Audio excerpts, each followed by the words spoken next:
Straordinaria di Antena 3, buongiorno, ben ritrovati. Come anticipato parliamo di invalidità civile e pensioni e lo facciamo con il contributo della CGIL. Sapete che in questo spazio è uno spazio pensato anche per voi, per darvi la possibilità di intervenire, fare delle domande, insomma i professionisti sono qui a vostra disposizione. Siamo in compagnia di Valentina Durante, direttrice Inca Treviso. Valentina, buongiorno, grazie per averci raggiunto. Mauro Visentin, segretario generale della CGIL di Treviso. Buongiorno. Che sarà tartassato sulle pensioni, perché dobbiamo un po' raccontare insomma bene che cosa ci attende. Però vorrei partire proprio da Valentina, perché intanto partiamo dal raccontare la differenza che c'è, e lo faremo anche attraverso l'aiuto delle slide, tra l'invalidità civile e l'inabilità pensionabile e chi può averne diritto. Cioè, iniziamo un po' a disegnare la carta dei diritti, no? Esatto, questo mondo. Sì, esatto.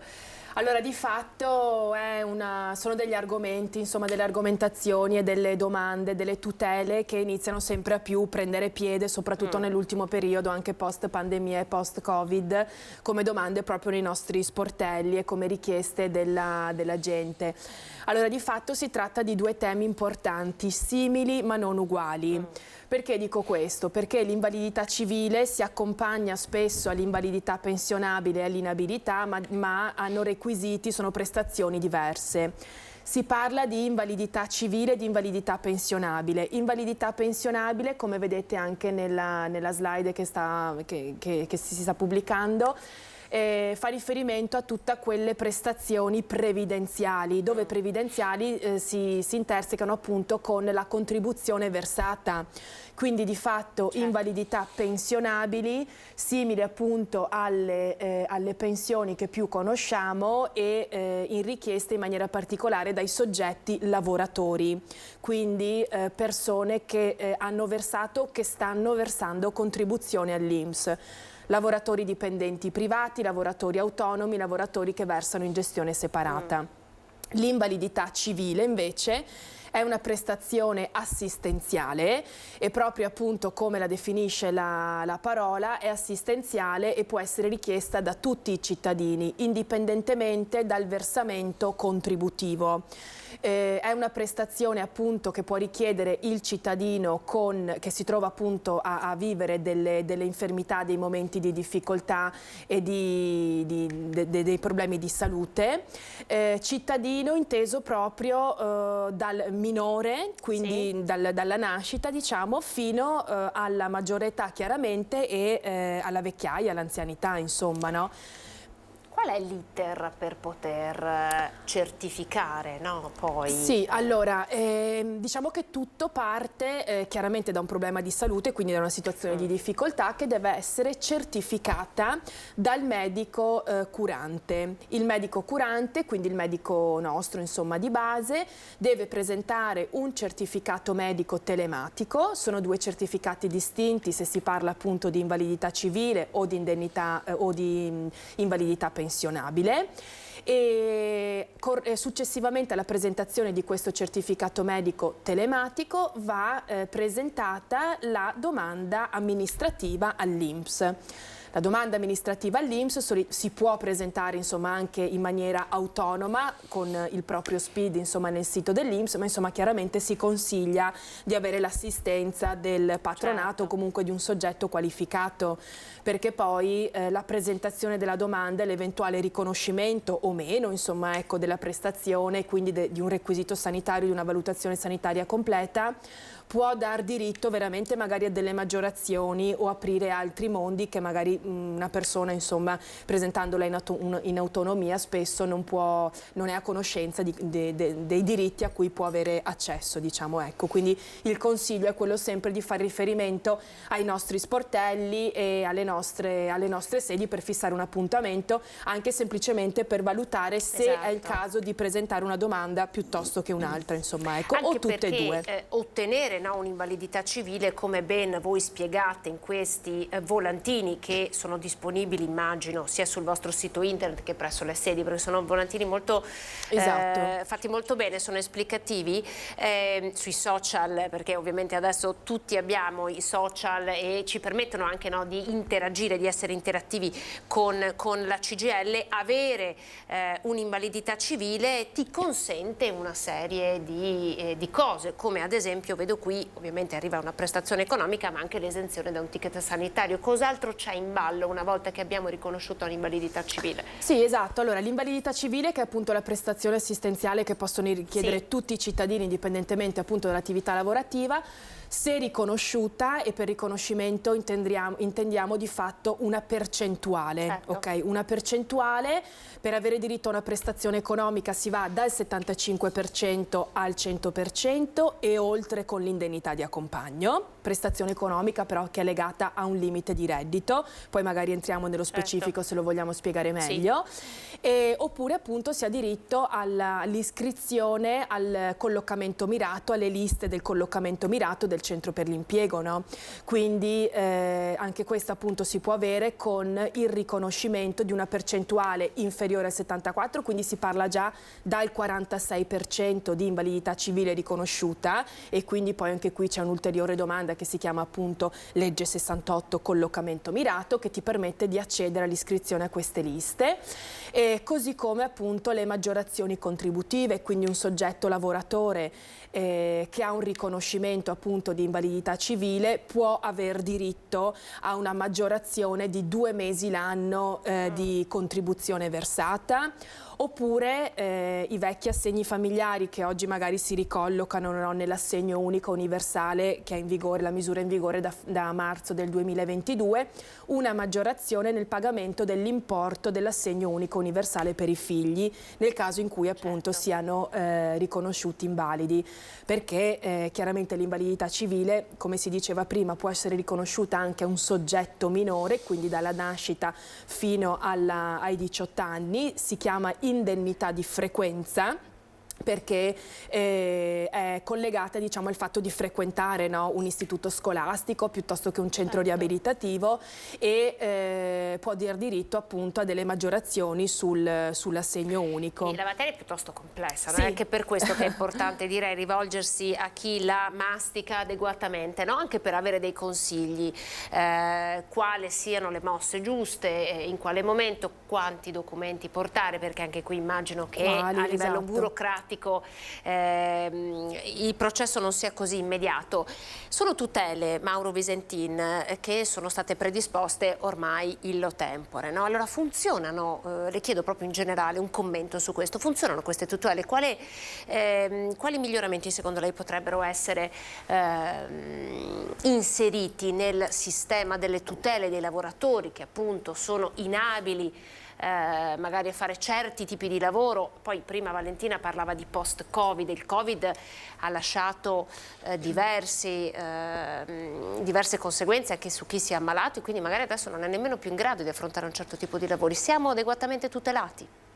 Direi sì da una parte e no dall'altra, nel senso che la legge prevede appunto la possibilità di avere questo tipo di coperture, un riconoscimento anche del grado di inabilità o di invalidità al lavoro anche inferiore, per cui vengono applicate delle limitazioni, ad esempio sull'utilizzo dei carichi, ad esempio il riuscire a svolgere una mansione in piedi piuttosto che con postazioni ergonomiche adeguate, eccetera. E ci sono queste tutele, addirittura ci sono tutele che molto spesso non sono conosciute, come ad esempio dei contributi che anche l'INAIL mette a disposizione per poter modificare le postazioni di lavoro e dare la possibilità a chi in qualche maniera ha delle difficoltà a continuare a svolgere la propria mansione, di continuare a lavorare, di continuare a essere incluso dentro al mondo del lavoro. Molto spesso invece c'è una paura, io dico legittima, nel senso che tante volte il lavoratore che incontra queste difficoltà anche per usura dentro al luogo del lavoro, eccetera, è restio a farsi riconoscere la inabilità o la invalidità perché la paura è quella magari di essere licenziato perché non sei più adeguato a quel tipo di lavoro. Ecco, rispetto a questo, che in parte è anche vero, nel senso che l'azienda può dire io non ho altre... può succedere e succede, in alcuni casi succede, io non ho altre come dire, mansioni dove adibirti appunto, e pertanto non sei più idoneo alla mansione che ti era stata assegnata all'assunzione, e pertanto non ho più bisogno di te. Questo, e potrebbe succedere anche, come dire, il fatto che uno venga licenziato, e questo è una delle come si dice, dei freni che molto spesso giustamente un lavoratore si mette perché non gli venga riconosciuto questo tipo di tutela. Ecco, noi pensiamo invece che per migliorare questo si possa non solo usufruire di tutto quanto quello che magari non viene usufruito oggi perché non è in maniera adeguata conosciuto. Parlavo prima dell'INAIL, dei contributi INAIL, eccetera, ma anche una tutela in più per quei lavoratori che magari si sono usurati proprio dentro il proprio posto di lavoro, e pertanto diventa difficile, deve diventare difficile, se non impossibile, che possano essere licenziati perché si sono rotti, ecco, la metto così, no? Certo. Per cui non si possono cestinare, non si possono rottamare, ecco, e pertanto bisognerebbe fare un passo in più dando una tutela maggiore a questi che rischiano eventualmente il licenziamento. Vorrei dire un'altra cosa che è importante. In alcuni casi, siccome ci sono anche situazioni dove le aziende hanno l'obbligo di assumere dei lavoratori con degli handicap, con come dire, dei riconoscimenti della famosa legge 68, tanto per capire, ecco, in alcuni casi invece nelle aziende siamo riusciti a fare anche degli accordi dove il lavoratore da assunto come dire, come lavoratore, passatemi il termine, normale, ok, viene trasformato in un lavoratore assunto con la legge 68. Cogliendo due esigenze: una dell'azienda magari di rientrare dentro a quel requisito di avere appunto assolto a un obbligo di legge che molto spesso viene tralasciato o viene eluso in altre modalità, e al lavoratore di continuare il proprio lavoro in maniera molto più tranquilla, anche perché ad esempio viene meno il rispetto del comporto di malattia. Dico la prima cosa che mi viene in mente, che il lavoratore non deve più osservare, e credo che questo sia altrettanto importante e sia utile proprio perché, come dire, continua un rapporto di lavoro e anche di fiducia fra le parti che mette nelle condizioni tutti e due di essere in qualche maniera tranquillizzati. Per cui è bene che ci si rivolga a noi e che si provi ad analizzare tutta quanta la questione in maniera approfondita. 0422 16 28 332 se volete intervenire su questi temi, evidentemente anche altri, ma insomma abbiamo i professionisti qui a vostra disposizione. Entriamo un po', Valentina, nello specifico, andiamo sui requisiti per l'inabilità, per l'invalidità civile. Sì, allora mi collego appunto a quello che diceva Mauro rispetto all'aspetto probabilmente più importante legato proprio al lavoro e ai lavoratori, e quindi all'inabilità e all'assegno ordinario di invalidità, che fanno riferimento a questo mondo appunto delle invalidità pensionabili, quindi prestazioni previdenziali.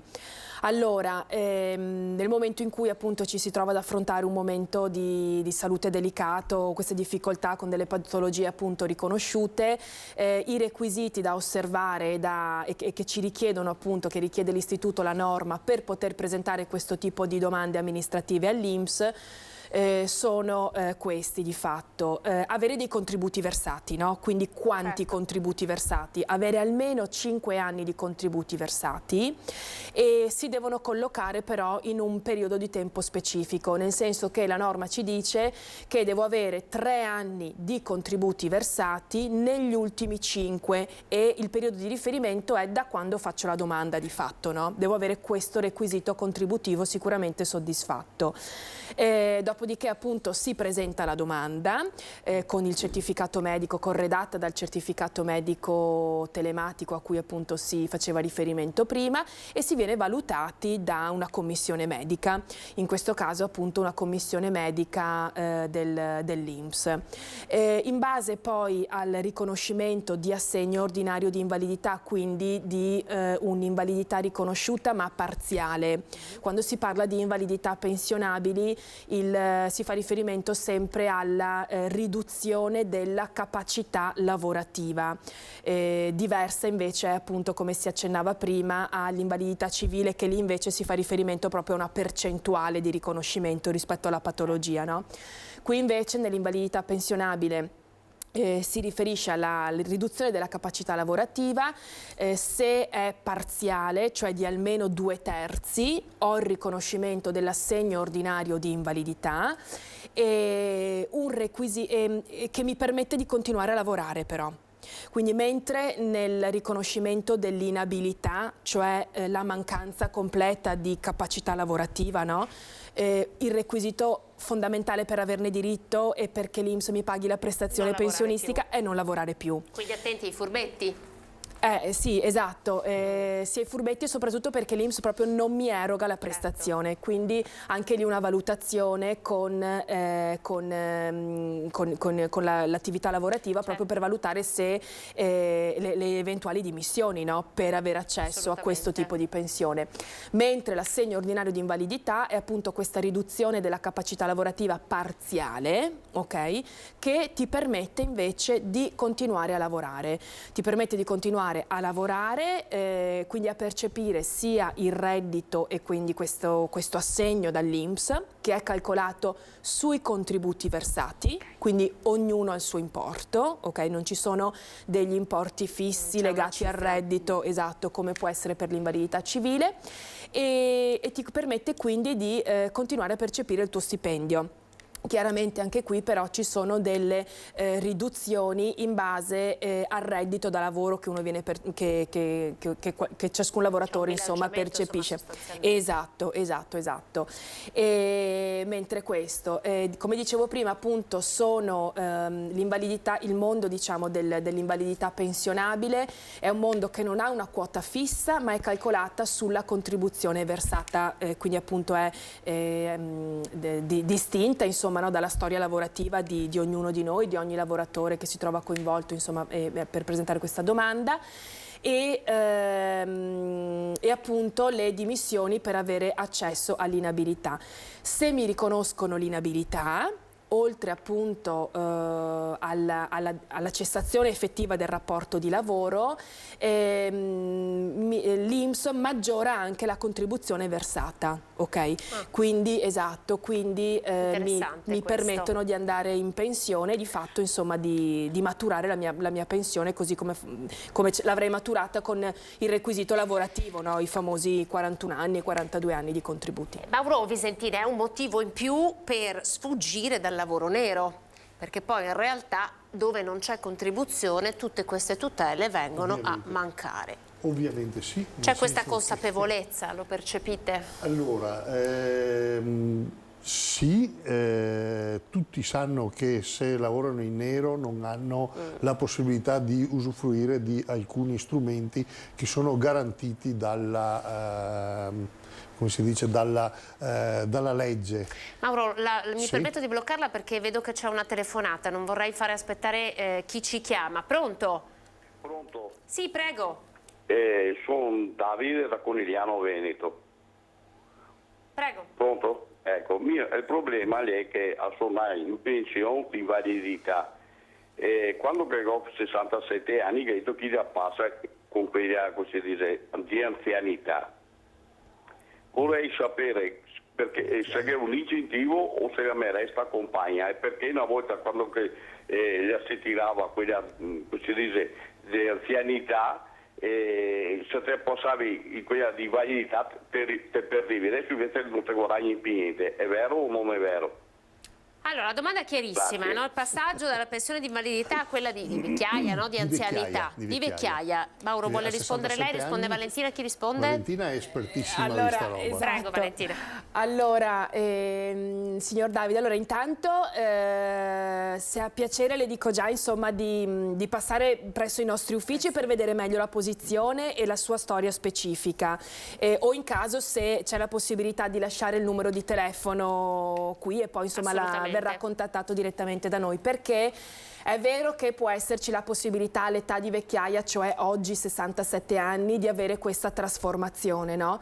Bisogna però capire quello che è il trattamento pensionistico di invalidità che lei oggi ha in pagamento e che le è stato appunto riconosciuto all'epoca, perché appunto come dicevamo prima l'invalidità racchiude molti tipi di pensioni, di prestazioni, no? Assistenziali o previdenziali. Quindi sì, è vero, può esserci la possibilità, può aver diritto all'età di vecchiaia anche a delle maggiorazioni rispetto a quello che è l'importo oggi in pagamento. Dobbiamo però capire quello che è stato il percorso e quello che è la sua situazione attuale e quello che l'INPS le sta erogando. Quindi magari se ha piacere... se lasci il numero di telefono, esatto. Davide, assolutamente. Sì, esatto. Pare di capire però, Valentina, che mentre il signor Davide diceva ho paura di perderci, non dovrebbe essere così. No, esatto, no, non è detto assolutamente, no. Anzi, eventualmente ci possono essere delle maggiorazioni a cui aver diritto, chiaramente sempre a domanda, perché poi ricordiamoci, no, le maggiorazioni, queste tutele, questi diritti difficilmente vengono erogate senza che ci sia un'effettiva domanda amministrativa, quindi una presentazione, una volontà da parte del soggetto, no? Quindi dobbiamo proprio muoverci per richiedere all'INPS qualche cosa, perché diversamente... È un po' quello che è successo con l'assegno unico, no? Quante famiglie poi alla fine, perché bisognava presentare l'ISEE, insomma bisognava fare tutto un passaggio, quante famiglie sono rimaste a secco, hanno fatto magari domanda, poi è arrivato quello che ancora non era stato erogato, ma è importante ed è anche per questo che noi siamo qui, per rendervi consapevoli di tutte le tutele che avete a disposizione e di anche darvi insomma qualche indicazione per come andare a richiedere. Certo, no? Questo è importante, l'informazione sì. prima di tutto. Mauro, si diceva prima, allora la contribuzione è fondamentale. È il motore della, come dire, è l'assicurazione della vecchiaia di fatto, questa è la contribuzione. Magari quando uno è giovane o quando magari pensa di aver trovato un lavoro che dura per poco tempo o perché come dire, l'erogazione è allettante, magari dice vabbè intanto per il momento resto così, il resto così diventa dopo una difficoltà nel momento in cui uno non ha più la possibilità, la capacità o è anche stanco di lavorare perché ha già lavorato tanto tempo e pertanto come dire, alla fine si tirano le somme ed è proprio in quel momento in cui ci si accorge che quanto valgono i contributi versati anche magari quando si era giovani. Abbiamo un'altra telefonata, pronto? Sì, pronto, buongiorno, Paolo dalla provincia di Venezia. Buongiorno a lei e buona giornata anche ai suoi occhi. Grazie, l'ascoltiamo. Allora, io ho mia moglie che è valida, gli hanno dato la validità del 100% e aveva la pensione dell'INPS di 620 euro al mese.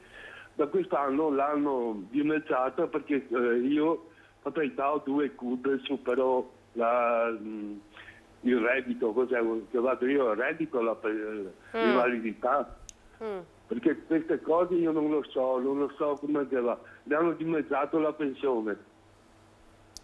Quindi sostanzialmente nel momento in cui il signore ha trovato una seconda occupazione sembra quasi che a penalizzare sia stata la moglie che aveva invece questa invalidità del 100%. Sì, allora guardi, l'invalidità civile, ok? Quindi questo tipo di invalidità calcolato sulla percentuale, riconosciuto su una percentuale dal 74, insomma almeno il 74% al 100% è legato ai limiti di reddito, ok?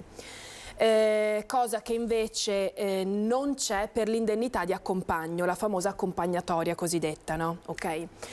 E allora, anche per il signore, sicuramente ci lasci il numero di telefono e verrà contattato, perché è una posizione chiaramente da verificare.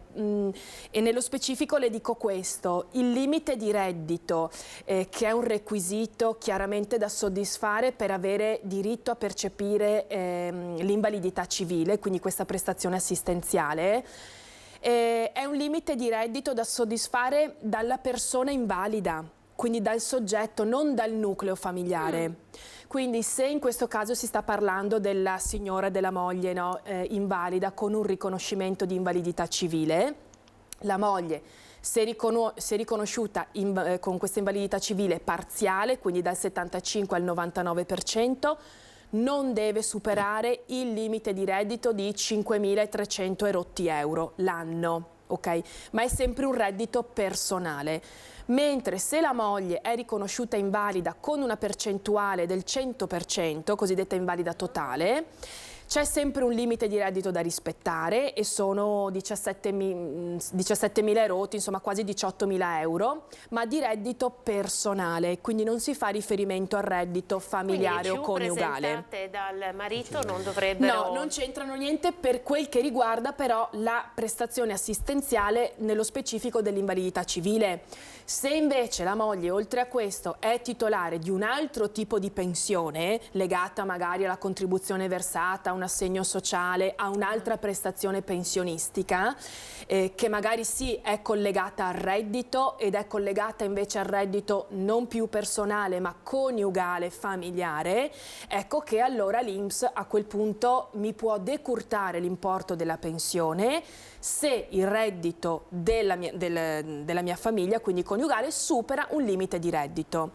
Cioè, per capirci, se la signora è titolare di un'invalidità civile, no? I famosi 300 euro al mese, in più l'INPS paga una pensione legata ai contributi, magari integrata al minimo, la famosa minima, con l'integrazione al minimo. Ecco che quell'integrazione al minimo mi spetta se il reddito coniugale è inferiore a un limite, ok? Aspetto invece, ragionamento invece diverso va fatto per le prestazioni assistenziali. Mi pare che Valentina sia stata chiarissima. È ancora in linea con noi?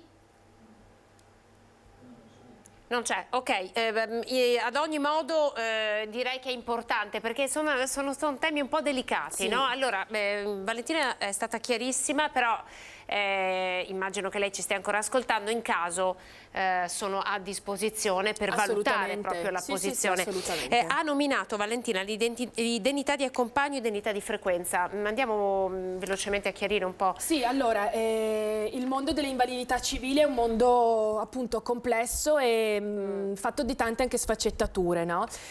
Di fatto l'invalidità civile comprende l'invalidità civile pura in un certo senso, che è appunto il riconoscimento di questa percentuale che va dal 75 al 99% e si chiama invalidità civile parziale, il 100% che è appunto l'invalidità civile totale, ma si identifica in un determinato periodo di età, no? Di tempo, voglio dire, cioè tra i 18 e i 67 anni di età di una persona, di un soggetto, di un cittadino.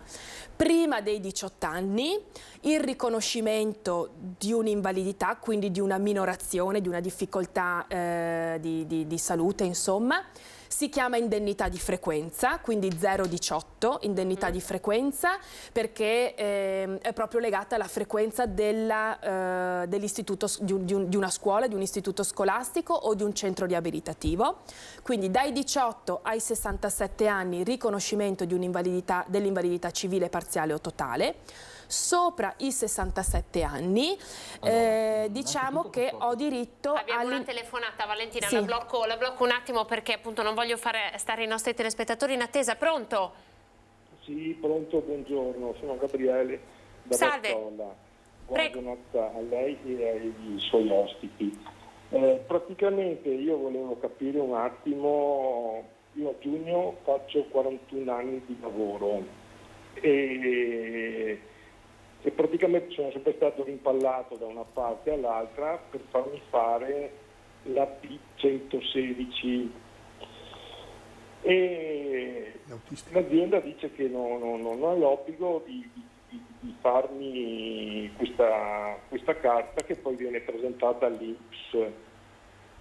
Volevo capire effettivamente questi 41 anni di lavoro, poi se è un lavoro durante, gravoso, chi è che lo deve certificare oppure... sì. Aspetti che facciamo un passo indietro, mi perdoni, perché allora 116 ha detto? AP116. Il Vicentino dovrebbe conoscerla comunque la legge. Autista, dicono, sì? Sì, probabilmente gravoso. Sì, se posso. Prego, allora, Valentina, sì. niente, la P116 non è nient'altro, insomma, che il codice di un modello, di un documento, ok?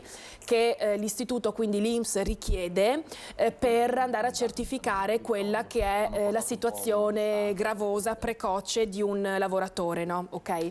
La P116 è una dichiarazione che va compilata dal datore di lavoro. Quindi adesso bisognerebbe capire insomma in quale attività gravose si colloca lei. Potrebbe essere appunto un autista di mezzi pesanti piuttosto che un lavoratore notturno, piuttosto che un soggetto con un riconoscimento di un'invalidità. Insomma, ci sono tante condizioni che possono portare al riconoscimento della precocità, no? Quindi la possibilità di accedere alla pensione con i 41 anni di contributi, ok? E allora questa dichiarazione, questo modello, questa autocertificazione va sicuramente compilata dal datore di lavoro, che la dovrà timbrare e poi consegnata all'INPS mediante appunto la correlazione della domanda, quindi deve essere presentata anche una domanda amministrativa per questo tipo di riconoscimento. Mi pareva di capire che il datore di lavoro avesse detto di attendere. E quindi la domanda fosse: a me viene detto di attendere. È ancora in linea con noi? Sì, sono ancora in linea. È corretto? Le hanno detto di attendere? No. Il datore del lavoro mi ha detto non la possiamo fare perché sennò andiamo contro la legge. Però obiettivamente io dico, lavorando in un'azienda dove si lavora in catena o quant'altro, lavoro notturno purtroppo lo facciamo solo per mezz'ora. Comunque Vicentin conosce l'azienda Elaia di Bazzola, pertanto può anche lui dire la sua seconda.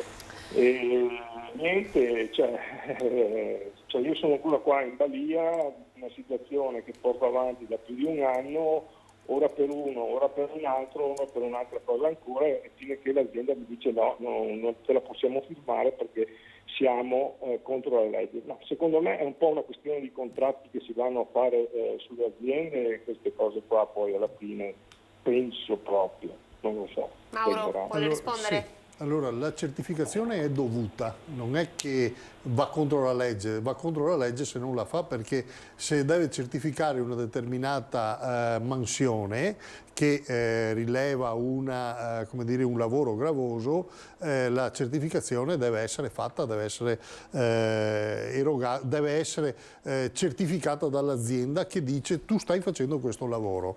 È ovvio che lo fa se effettivamente le cose stanno così. Noi siamo là tutti i venerdì all'AIA, dall'1 alle... Il mercoledì e il venerdì mi dicono, per cui oggi e anche venerdì dalle 11:30 fino all'1:30 ci sono i colleghi che fanno recapito dentro al parcheggio dell'AIA, sul box che c'è là dentro il parcheggio, per cui l'invito è quello di andare là e di spiegarlo ai colleghi e che parleranno con l'azienda senz'altro per capire cosa sta succedendo e perché dicono che non possono certificare. Va bene, grazie. Grazie a lei per averci chiamato. Insomma, qui è importante, no? È importante avere dei punti di riferimento, no? In questi casi, perché magari non si conosce la materia e ci si sente anche soli, no? Certo, esatto. Chiudiamo su, aveva detto, indennità di frequenza e indennità di accompagno, sì, proprio esatto. Scavallati i 18 anni, quindi la maggiore Esatto, diciamo età. che l'indennità di accompagno in realtà è il riconoscimento dell'invalidità civile oltre il 100%, quindi una situazione di particolare difficoltà e di particolare anche gravità, mi viene da dire, che può esserci oltre i 67 anni, ma spesso e purtroppo insomma la vediamo anche nelle fasce di età piccole piuttosto che insomma in attività lavorativa. Se non viene riconosciuto nulla, che si fa? Allora, se non viene riconosciuto nulla, innanzitutto il consiglio è nel momento in cui arrivano a casa, quindi arrivano le lettere, i verbali di riferimento da parte dell'INPS, sicuramente passare nelle nostre sedi per avere una lettura corretta, no, dei verbali, perché poi di fatto magari non si sanno leggere in maniera corretta oppure si interpretano e appunto ci può essere diritto a qualche cosa, a qualche tutela, a qualche maggiorazione che semplicemente non si sa, quindi magari una lettura sicuramente approfondita con chi mastica la materia. Se non viene riconosciuta ci può essere la possibilità appunto di verificare con i nostri consulenti medico-legali, ok?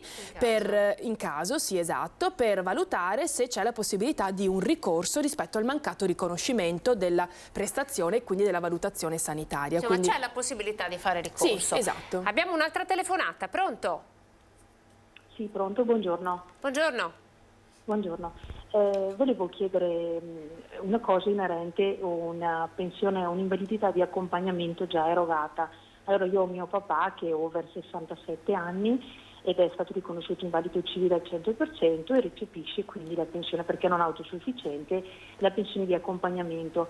Adesso si è fratturato un femore e quindi è stato ricoverato per una quindicina di giorni in un reparto di ortopedia, quindi un reparto per acuti, e attualmente è degente presso una struttura intermedia, sempre ospedaliera, un ospedale di comunità. Ha diritto ancora comunque di recepire la pensione di accompagnamento, quindi di invalidità, o si deve comunque segnalarlo all'INPS? Ecco, questa era la mia domanda. Sì, sì, sì. Ecco signora, allora appunto il riconoscimento dell'invalidità e dell'indennità quindi di accompagno spetta in tutti quei casi in cui non si è ricoverati a titolo gratuito, ok? Proprio perché per il famoso discorso che si faceva all'inizio, no? Cioè sono prestazioni assistenziali, ok? Quindi che lo Stato eroga come contributo rispetto ad una condizione di salute riconosciuta. Nel caso suo, in caso appunto del papà ricoverato, l'INPS che cosa ci dice? Spetta il pagamento dell'indennità nel caso in cui il ricovero a titolo gratuito sia inferiore ai 30 giorni, ok? Esatto, quindi non spetta se ricovero superiore a 30 giorni in reparto di riabilitazione e qualche altro reparto, quindi le consiglio magari di fare riferimento ai nostri sportelli o comunque a dove ha presentato la domanda con la lettera di degenza della struttura o del reparto insomma in cui il papà è ricoverato, proprio per verificare se fare questa comunicazione all'istituto per essere in regola rispetto al pagamento. Chiarissimo. Grazie, grazie Valentina. Noi dobbiamo andare in pubblicità assolutamente, quindi pochissimi minuti, poi siamo di nuovo qui con i nostri esperti a vostra disposizione. Vi aspetto.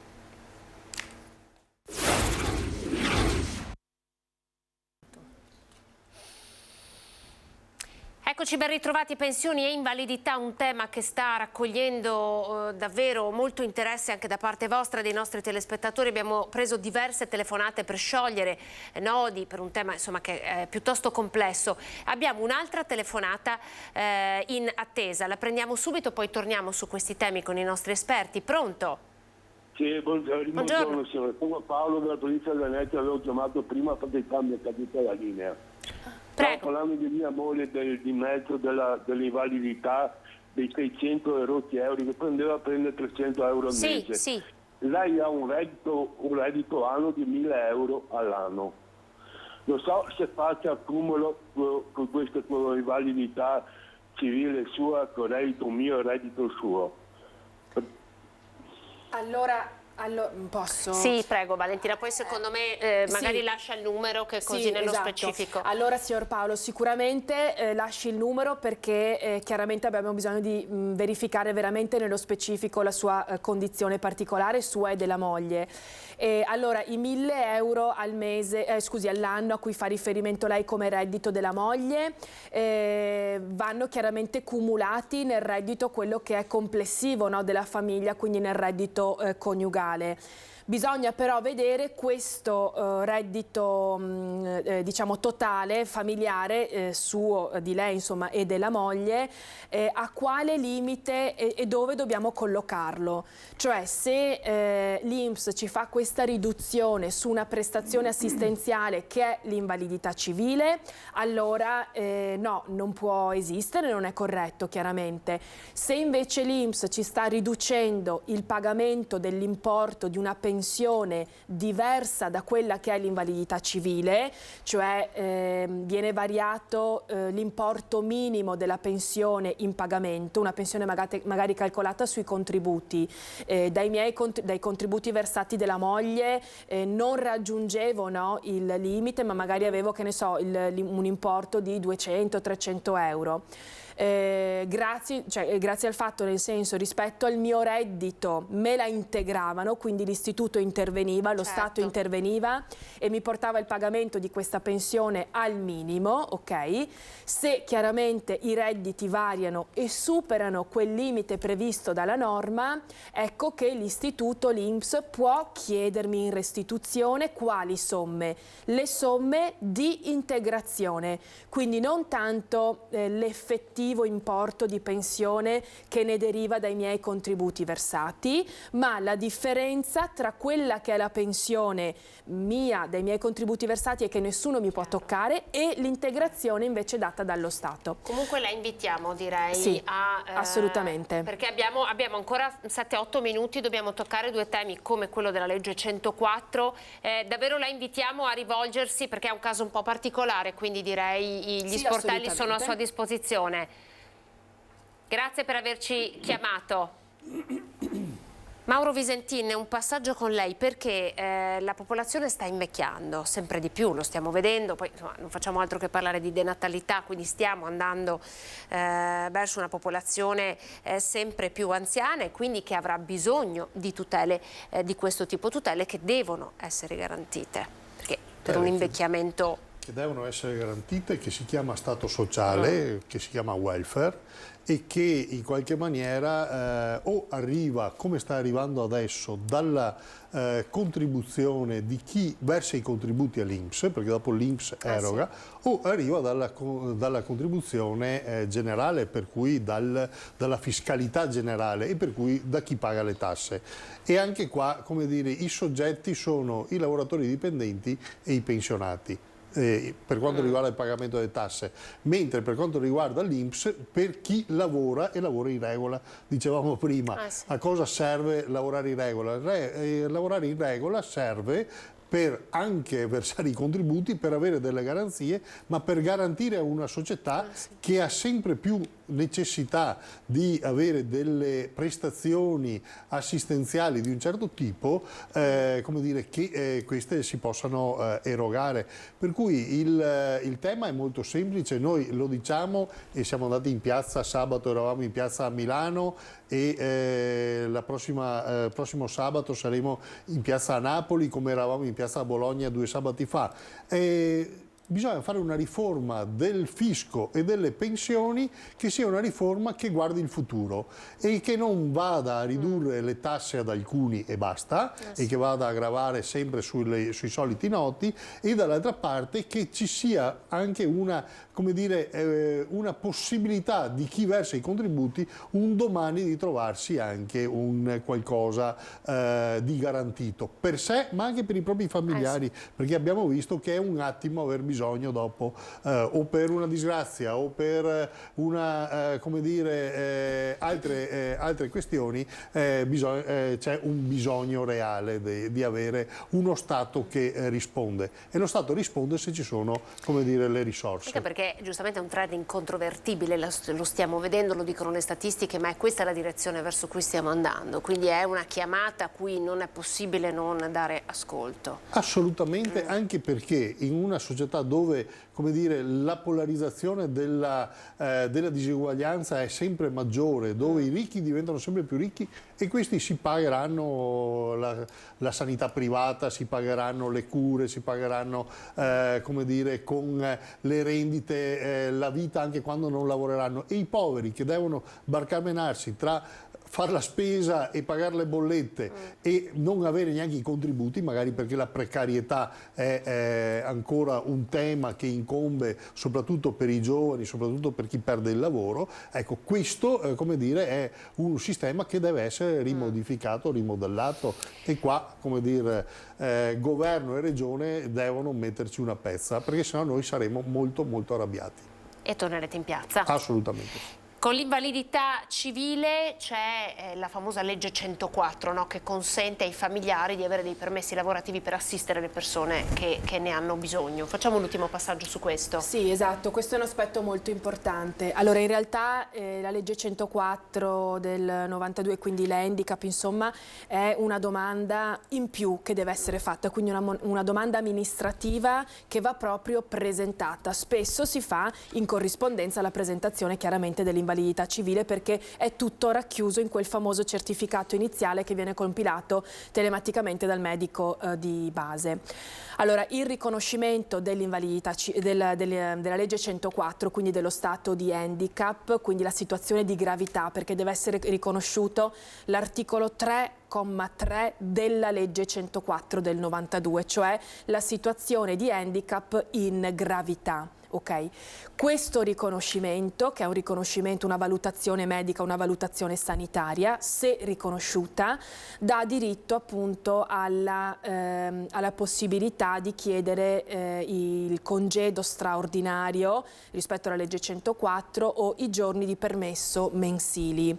Lo possono chiedere in primis, insomma ci può essere anche una riduzione, i giorni di permesso mensili, quindi 3 giorni al mese, o la riduzione dell'orario di lavoro, possono essere richiesti direttamente dal lavoratore titolare appunto di un rapporto di lavoro e al quale è stato riconosciuto questa invalidità e questo riconoscimento di legge 104, oppure da un familiare, quindi il familiare oltre ai 3 giorni mensili può richiedere anche un periodo più esteso e che fa riferimento appunto al congedo straordinario fino ad un massimo di 2 anni nella vita lavorativa di ogni soggetto lavoratore. Un familiare o più di un familiare? Allora, ad agosto dell'anno scorso, quindi dal 13 agosto 2022, c'è stata questa importante modifica normativa che ha di fatto eliminato il referente unico per quelli che sono i permessi della legge 104. No? Quindi che cosa vuol dire? Più familiari possono richiedere all'INPS, quindi chiedere l'autorizzazione all'INPS ed essere autorizzati per lo stesso soggetto invalido riconosciuto con la 104 in gravità, la possibilità appunto di astenersi dal lavoro e di usufruire dei 3 giorni al mese. Allora, giusto per fare un esempio, per essere più chiari, se esiste un genitore anziano con il riconoscimento della legge 104 in situazione di gravità, articolo 3,3, e ci sono 3 figli, ok? Tutti e 3 i figli possono usufruire dei permessi e chiedere all'INPS l'autorizzazione per usufruire dei permessi della legge 104, che sono 3 al mese. Quindi un giorno può stare a casa, se lo può prendere un figlio, un'altra giornata l'altro figlio e un giorno l'altro figlio ancora. I giorni rimangono 3, non è un 3 per 3. Esatto, i giorni rimangono 3 suddivisi tra più familiari, perché spesso appunto, siccome è una cosa nuova, nel senso che c'è dall'anno scorso ma tanti ancora non lo sanno, è un'informazione che magari deve essere ancora veicolata bene, insomma, deve ancora arrivare alle persone in maniera corretta. Non sono 3 per ogni familiare, ma sono 3 in capo al soggetto disabile con il riconoscimento, divisi appunto però tra più familiari. Allora, per tutte le risposte che in questa sede non siamo riusciti a darvi, perché insomma il tempo a nostra disposizione è terminato, c'è la CGIL e il patronato Inca a disposizione con gli sportelli, poi sul sito internet e sui social trovate tutto, tutti i contatti, gli orari, insomma, ecco, non esitate, perché sono dei diritti acquisiti ed è giusto poterne usufruire. Ovviamente spesso le procedure sono complesse, quindi è necessario farsi guidare. Grazie a Valentina Durante, direttrice Inca di Treviso, grazie per essere stata con noi. Mauro Visentini, segretario generale della CGIL. Grazie a voi, arrivederci. Di Treviso, grazie Mauro. A voi telespettatori per essere stati in nostra compagnia. L'informazione torna su Antenna 3 a partire dalle 18:30 con il telegiornale del Veneto. Vi auguro una buona giornata, arrivederci.